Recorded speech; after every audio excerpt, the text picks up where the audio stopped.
There's the last piece of metal going down. He's trying to make it to where you don't have to cut it.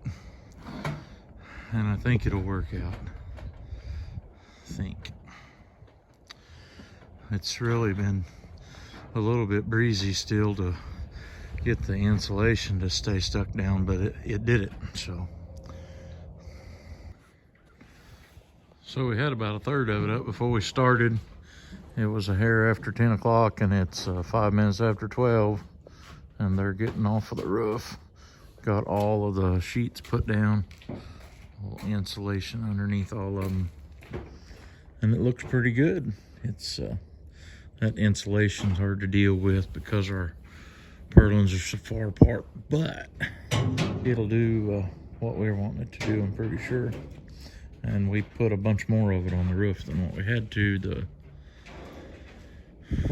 stuff probably covers 3.5 foot, and I think we made up, put one more piece under it than what it would have to have, but it ain't like it's gonna seal real good. But ever a piece of the wood under that Scott cut, and we put it all up there. I didn't have much to do with the putting it up except to drive the loader, move them around. So one step closer. I don't know what more they'll get done today, but it's reasonably peaceful. They may get some of the sides finished here. February 18, it's Saturday, and we've been working on this yesterday and today. Pulling in here to a guy's place that has a log standing on the end for a mailbox. So got quite a little bit done today. He's actually we got some logs moved down here in our time of going back and forth, enough that he can saw come Monday. So he even got one loaded on the mill. But I thought I'd come down here and give you a little video show of what the update looks like. May put a south wall in it on Monday if the wind ain't blowing. We would have done it today, but the wind was blowing too hard to be able to put the insulation in.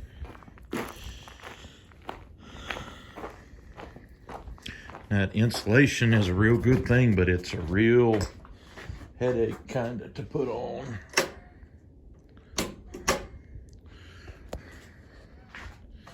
Got him a couple little floods.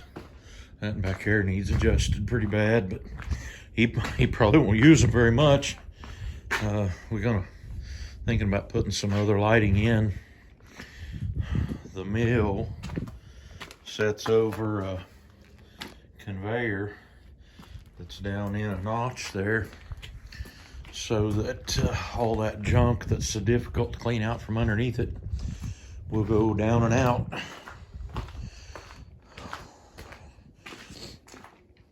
You got some new equipment along with it. Of course, the converter's the same, but you had to do a new breaker box, so they have breaker switches to throw on for everything. He lacks, the only thing he lacks to be able to run is hooking up a blower. We have the blower sitting right outside there. The wire's coming through the wall there, and it's already operational. You just don't have a hole for the air duct or the air duct.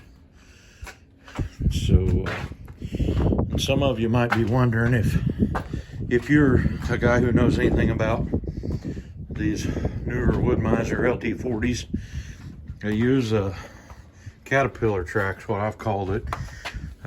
It's a plastic deal that all their wiring goes in. It hooks on right there, comes back here and has a fold in it, and then it runs down that track and hooks on way down there by the axle. And it worked really good till we got 2,500, 3,000 hours on it. And then it started falling apart. Of course, we'd had logs that fell over the back of it and mashed it. Mostly though boards and flitches or slabs that would fall off and mash it.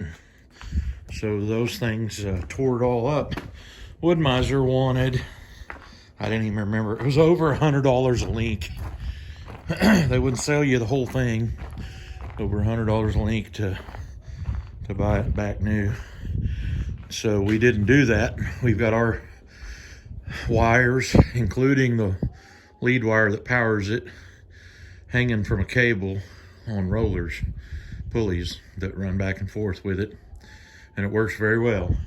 He's had a few places where he's had to replace the wire work on it, but it works very well to have that like that. And his cable hangs from the ceiling. I don't know if you can see any of it, but we got the cable put back up. The edger is gonna go right here. And it's gonna come out here to where the boards can go right back on the mill from there. But the reason we did that is we're gonna put our flitches all the way down to the other end and feed them in going this way, so that when it comes out here, the scrap pieces can go right in the slab rack. And the good pieces will go right in the lumber stacks that'll be right here where I was standing. And he has in mind to build a wall here between this post and that one, so that he's got something nice and flat to stack his lumber against. It makes it really nice to have a place to put your lumber against. And that's all gonna leave him with a room right here, but I'm not sure, he's still not going to have a lumber stack in that room where this Bobcat's sitting. It stands to reason that he may or may not have enough space where he's at. We make far more slabs than we do lumber, and I'm not sure but what he ain't going to want to move that slab rack farther out here though. And then he can have, he could actually stack up enough lumber for a load on the 2-ton truck right here by making these piles too high. And then he has to have a place for another stack because he makes a number 2 pile of those pallet boards. Anyway, cold out here. He did not make that load of lumber here. He made it down to the other place, but he's down there and got it picked up and moved and ready to on the truck, ready to deliver Monday morning when he has a time to be there with it. And so this is what it's going to look like. We don't have our electric buried yet. We're still waiting. He's got to get some conduit to put one of the wires in, and we'll have a separate run, just as we do where we're at now, a wire that runs for the converter for the edger. It has a separate converter from the run that runs the wire for the converter we put in there for the mill.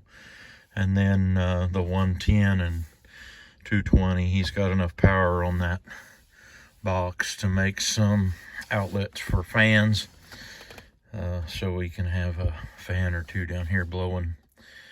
And who knows, he may get a 110 fan by then. So it's kind of bare bones right now, but and he hadn't figured out for sure what he's going to do with these doors. I'll be surprised if they don't get the top don't come down 3 foot, and we put a sheet of metal all the way across the front of the top of it there, and then doors will be 9 foot tall. And he's kind of leaning toward doors that are hinged. I don't know what the right thing to do here is. And I can see that hinging the doors is the only way you'll ever be able to open all of them. And it's nice to get to a point where you need to move slabs and need to load logs and to be able to have both doors open. So that's how it looks for right now. His pole light makes quite a little bit of light inside there. I wouldn't want to have to saw by it, but I guess if you had to, you could. Hey, this is just another saw shed update. The previous clips you've seen would have been last Saturday, February 11, of us finishing the roof And then yesterday and today we got to work on all of this. So I'd say it won't be too terribly long, and it'll have south end wall and a gap at the top of the wall over here covered up, and he'll probably figure out pretty quick what he wants to do with them doors, because it's going to be handy to have them. Hey, thanks for watching my videos. This is how we're doing it in Northeast Oklahoma. And we'll catch y'all on the next one. Hey, if you don't mind and you haven't, go ahead and mash that subscribe button and hit a like on the video. Thanks for watching. Bye.